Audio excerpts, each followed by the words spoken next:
The Adventures of Squash the Squirrel, a sequel of stories. Chapter 1. Meet Squash, the funniest squirrel in the forest.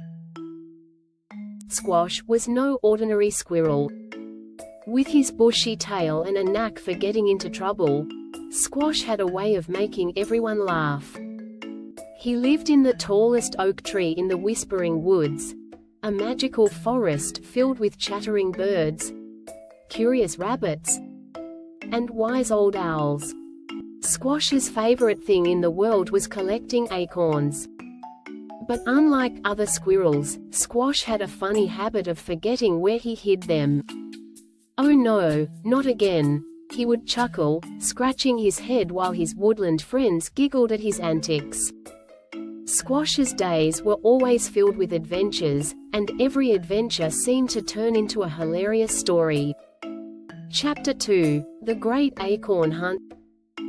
One chilly autumn morning, Squash decided to gather as many acorns as he could before winter.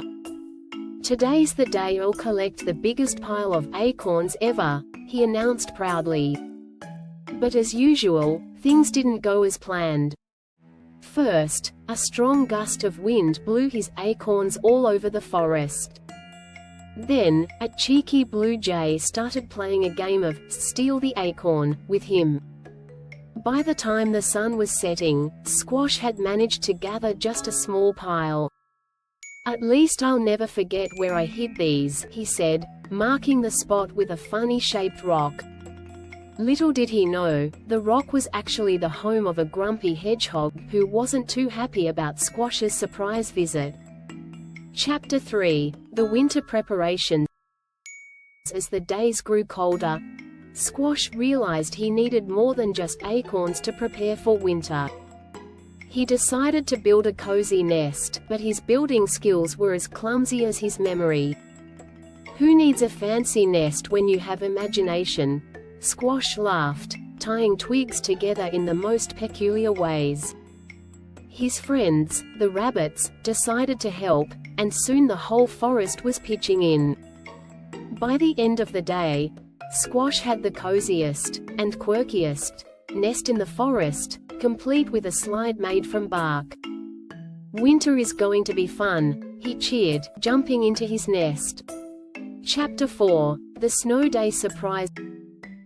One morning, Squash woke up to find the forest covered in a sparkling blanket of snow. "This calls for an adventure," he declared, sliding down his bark slide and landing face first in the snow. He and his friends spent the day making snow animals, having snowball fights, and building the biggest snow squirrel anyone had ever seen. But the real surprise came when Squash accidentally found one of his long-lost acorn stashes buried under the snow. "Well, I guess winter really is full of surprises," he laughed, sharing the acorns with his friends. Chapter 5. Springtime Shenanigans. When spring arrived, Squash couldn't wait to explore the blooming forest. He made it his mission to meet every baby animal born that season. From wobbly fawns to fluffy ducklings, Squash became friends with them all. "Welcome to the forest. I'm Squash, your guide to fun and adventure," he said, showing the little ones around. Of course, his guided tours often turned into playful mischief, but no one minded because Squash's laughter was contagious. Chapter 6. A Birthday to Remember. One summer day, Squash's friends decided to throw him a surprise birthday party. They decorated the forest with colorful leaves and berries and prepared all of Squash's favorite treats. When Squash arrived, he was so surprised that he nearly fell out of his tree. "You all are the best friends a squirrel could ask for," he said with tears of joy in his eyes. The party was filled with games, dancing, and of course, Squash's funny stories about his adventures. Chapter 7. The Legend of Squash. As the years went by, Squash became known as the funniest and liveliest squirrel in the forest. His stories were passed down to younger generations, who loved hearing about his adventures and misadventures. Squash's life was a reminder that laughter and friendship make every day an adventure. And so, the legend of Squash the Squirrel lived on, bringing smiles to everyone in the Whispering Woods. Thank you for watching.